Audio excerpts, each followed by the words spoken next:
Yaxshimizlar xonimlar, bugungi darsimiz Koreyacha bassetlash yo'limiz. Bundan biz oldin birinchi qadamda muvofiq basset tayyorlab olamiz. Unda buni ikki parchaga bo'lib olamiz. Buni bo'lib tayyorlab bo'lgandan bir qachimizga muvofiq suv, bir chin tuz silib, bir qo'l aralashtirib eritib olamiz. Eritib bo'lgandan keyin bo'lib olgan basseni buni ichiga silib 2 kun yumshatamiz. To'liq suv solish buni sanlar bo'ldi.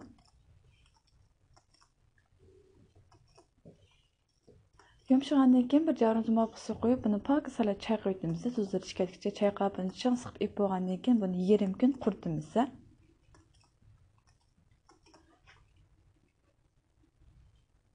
Bu yarim kun qo'nguncha yana bir javorimizga, qachimizga 800 gram suv, 800 gram nomi uni silib olamiz, bir qo'l aralashtirib eritib olamiz. Eritib bo'lgandan keyin buni napon pishqanga o'xshab pishirib olamiz. Suyuqlik holat keldi.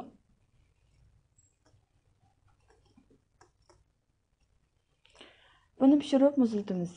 Bu muzlig'icha birdan nishbut, birdan olmani to'g'rab olamiz mushkul shaklda. Ondan bunga yana zanjirni yeb to'g'rab olamiz. Samsaqni tayyorlab olamiz. Bularni tayyorlab bo'lgandan keyin bularni meyvich apparatimizda shalatga ezib olamiz. Buni ezib tayyorlab bo'lgandan keyin buni ustiga biz bayam qaynab suv bo'lgan aralashmamizni qo'yib olamiz. Buni qo'yib olgandan keyin buni ustiga to'g'rab yo'llangan shiyosondan Ondan qalam shakl to'g'rab olgan lobo turib, buni silab olamiz. Silab olgandan keyin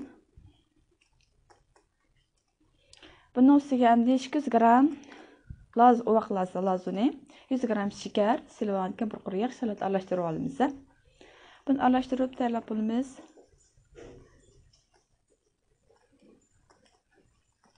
Tayyorlab bo'lgandan keyin baseni Amerik buni yaxshilab milab olamiz. Milab bo'lgandan keyin 24 soatdan keyin iste'mol qilsak bo'ldi.